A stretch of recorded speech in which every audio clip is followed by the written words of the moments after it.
안녕하십니까. 오늘은 2025년 9월 22일 월요일입니다. 또 새로운 한 주가 시작이 됩니다. 오늘도 난세의 영웅 흑행령을 아십니까? 129쪽부터 읽어보겠습니다. 세계적인 기업을 키우려면, 우리나라가 발전하려면 우선 경제적으로 일어서야 하고, 자원이 별로 없는 우리나라에서 경제를 발전시키려면 인재 교육과 기술 발전이 중요하다. 그리고 무엇보다도 경제의 중요한 주체의 하나인 기업이 잘 되어야 한다.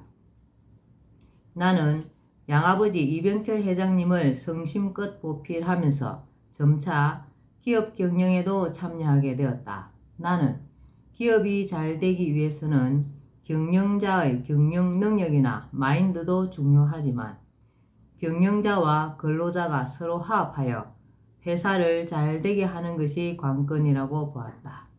그래서 용어도 공산주의에서 유래한 계급적 용어인 노동자 대신 좀 더 객상된 느낌의 근로자라고 하는 것이 좋고, 경영자는 조금 낮추어 관리자라고 하여 용어에서 오는 서로 간의 격차를 줄이는 것이 좋겠다고 생각했다. 그리고 근로자에게 좋은 대우를 해주어 회사가 잘 되면 자신도 잘 된다는 공동체 의식과 주인 의식을 갖도록 하는 것이 중요하다고 여겼다. 또 이들 근로자와 관리자가 공동의 주인으로서 한자리에 모여 회사 일을 의논하고 회사를 발전시킬 수 있는 방안을 모색하는 회의를 자주 갖도록 하는 것이 필요하다고 생각했다. 나의 이러한 생각은 우리나라의 기업을 발전시켜 나라 경제를 발전시킬 수 있는 방안으로 지금도 변함이 없다. 일부에서 말하듯 기업에는 반드시 노동조합이 있어야 한다는 주장에는 나는 생각을 달리한다. 노조는 산업혁명의 어두운 그늘이 낳은 역사적 산물이다. 어두운 그늘을 없앤다면 굳이 노조가 있을 필요가 없다. 노사 갈등은 많은 에너지와 시간을 소모함으로써 기업이 발전해 나가는데 방해 요소밖에 되지 못한다. 노조가 없어도 근로자들이 충분히 좋은 환경에서 일하고 아무런 경제적 어려움 없이 살 수 있도록 할 수 있다. 근로자 대표와 경영자가 참여하는 기업가족협의회를 구성하여 기업을 운영하게 하고 근로자와 경영자라는 이분법을 기업가족으로 통일함으로써 불필요한 노사 갈등을 완전히 없앨 수 있다. 우리나라는 잘못된 교육제도 때문에 학력 자체가 동경과 존경의 대상이 되는 경우가 있다. 그러다 보니 정치인들 역시 자신의 학력을 내세우는 경우가 많다. 국내의 어느 대학 혹은 해외의 어느 대학에서 공부한 것을 자랑처럼 내세운다. 그러나 과연 학력이 민생을 보살피고 정치적, 경제적 난제들을 풀어나가야 하는 고위공직자나 정치인들에게 중요한 자격 요건일까? 그보다는 어려운 서민들의 생활을 몸소 경험하고 회사를 운영하면서 기업 경영의 어려움을 알고 있는 실전 경험자가 정책을 세우고 추진해 나가기에 더 적합한 적임자가 아닐까. 물론 어느 정도 공부를 한 사람이 안 한 사람보다는 유리한 것이 사실이다. 그러나 정책의 대상에 대해 아무런 현장 경험 없이 오로지 책상 앞에 앉아 공부만 한 사람이 법을 만들거나 중요한 정책들을 결정하고 추진해 나가는 것은 한계가 있을 수밖에 없다. 현실 정치는 정치적 신념과 외국 학자들이 내세운 그럴듯한 정치 경제 이론만으로 가능한 것이 아니다. 현장 경험과 현장에 대한 이해가 있어야 한다. 정책 효과에 영향을 주는 사람들의 경제 심리도 현장에서 터득할 수 있다. 현실 감각이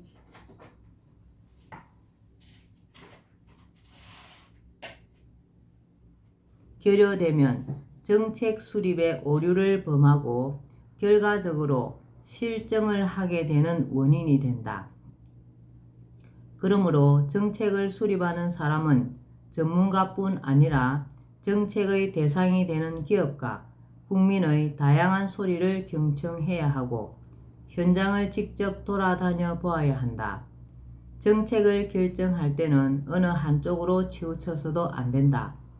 부익부 빈익빈을 해결해야 하겠지만 부자를 죄인처럼 취급하거나 강압적인 정세를 단행하는 것은 문제가 있다. 근로자의 소득을 증대시킨다고 최저임금을 높이면 중소자영업자의 고용 부담이 증가하여 결과적으로 근로자의 해고가 발생하고 실업률의 증가로 귀결된다. 기업에 대한 규제 일변도의 정책은 기업을 옥죄어 기업 활동을 위축시키며 경제의 활력을 떨어뜨린다. 기업이 해외로 빠져나갈 우려도 있다. 노조 편만 들어서도 안 되고 사용자 입장만 생각해도 곤란하다. 현 정부가 그동안 집값을 안정시킨다고 각종 규제 정책을 내놓았지만 결과적으로 소기의 목표와는 정반대 결과를 초래했다. 정책을 세우고 추진하는 것은 이처럼 난해하고 복잡한 문제를 풀어나가는 과정으로 절대 책상에서 공부만 한 것만으로는 제대로 된 정책을 추진하기가 쉽지 않다. 학력으로만 될 일이 아니다. 그보다는 현실 감각과 전체를 꿰뚫어 볼 수 있는 통찰력과 분석력, 창의력을 포함한 문제 해결 능력이 더 중요하다. 최근 삼성 이건희 회장의 작고로 삼성의 상속세 문제가 이슈가 되었다. 자그마치 약 11조 원이라는 천문학적 액수의 상속세가 부과되었다. 그동안 국가혁명당은 삼성 살리기 상속세 폐지 운동을 벌여왔다. 상속세로 인해 체제 주주가 바뀌어 대한민국의 대표 기업이 외국 자본에 넘어갈 수도 있다는 우려에서였다. 많은 국민이 호응하여 상속세 폐지 운동에 동참했다. 그런데 삼성에 대해 비우호적인 감정을 가진 사람도 상당하다. 상속세라도 받아서 삼성을 견제하여 우리나라가 삼성공화국이 되는 것을 막아야 한다거나 세습 재벌이 싫다는 의견, 삼성을 쪼개서 작은 기업을 많이 만드는 것이 평등 실현 차원에서 나라에 유익하다는 의견까지 제시한다고 한다. 나는 국민의 이러한 정서를 이해한다. 극심한 빈부격차 속에서 상대적 박탈감에 시달리는 국민의 심정이 그렇게 표출된다고 여겨지기 때문이다. 그러나 그러한 생각은 굉장히 우려스러운 것이다. 상속세를 그대로 방치해왔기 때문에 우리나라에는 오래된 기업이 별로 없다. 사업을 접거나 해외 사모펀드에 매각되어 해외로 넘어갔기 때문이다. 유니더스, 37 등의 기업이 모두 그런 운명을 맞았다. 우리나라의 상속세율은 최고 50%이며 최대 주주의 경우에는 20%의 할증률을 적용한다. 일본의 경우에는 상속세율은 높지만 자식이 가업을 그대로 승계하는 경우 상속세가 면제되므로 업종 그대로의 오래된 기업이 대단히 많다. 스웨덴은 다국적 기업인 이케아가 상속세를 피하려고 해외 이전을 추진하려 하자 상속세를 즉시 폐지했다. 기업이 해외로 본사를 이전하면 국내로 들어오던 세금이 본사가 있는 곳으로 가게 된다. 국가로서는 이만저만한 손실이 아니다. 삼성은 국내 세수의 상당한 비중을 차지하고 있다. 삼성은 초창기에는 국내를 무대로 성장했지만 반도체 산업을 일으켜 해외 수출에 주력함으로써 해외에서 달러를 벌어와 국가 경제에 큰 역할을 하는 세계적인 기업이다.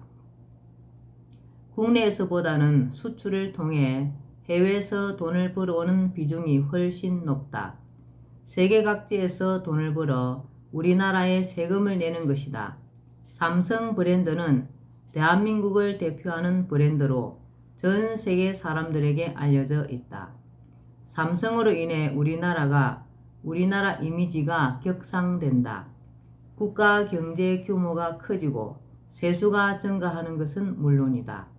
삼성이 낸 세금이 누군가의 가정에 도움을 주고 어려운 누군가에게 힘이 되고 있을 수 있다. 하나의 기업을 세계적인 기업으로 키우는 일은 하루아침에 되는 일이 아니며 결코 쉬운 일이 아니다. 자국의 기업을 세계적인 기업으로 키우기 위해 엄청난 지원을 하는 국가가 많다. 국가 입장에서 세계적인 기업이 있다는 것은 여러 가지로 이익이기 때문이다. 어떤 이는 기업은 전문 경영인이 이끌어 가야지 경영권을 세습해 가는 것은 좋지 않다고 말하지만 그 견해에도 동의하기 어렵다. 자식이 부모로부터 경영권을 물려받은 경우가 전문 경영인이 채용된 경우보다 훨씬 더 투철한 사명감과 책임감, 주인의식을 가지고 일할 수 있다.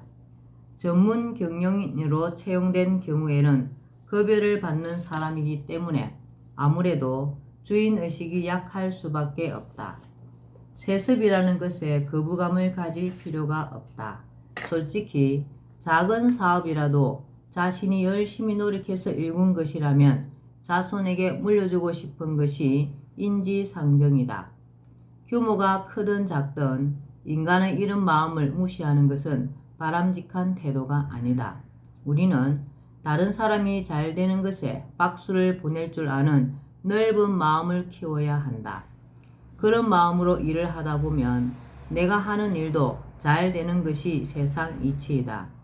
국가 경제 발전에 지대한 공헌을 하는 삼성 기업이 천문학적인 상속세로 위기를 맞고 있다는 사실을 국가는 냉철하게 생각하고 소탐대실의 우를 범하지 않아야 한다. 11조 원의 상속세를 탐하다가 세계적 기업을 다른 나라에 뺏길 수도 있다는 점을 잊지 말아야 한다.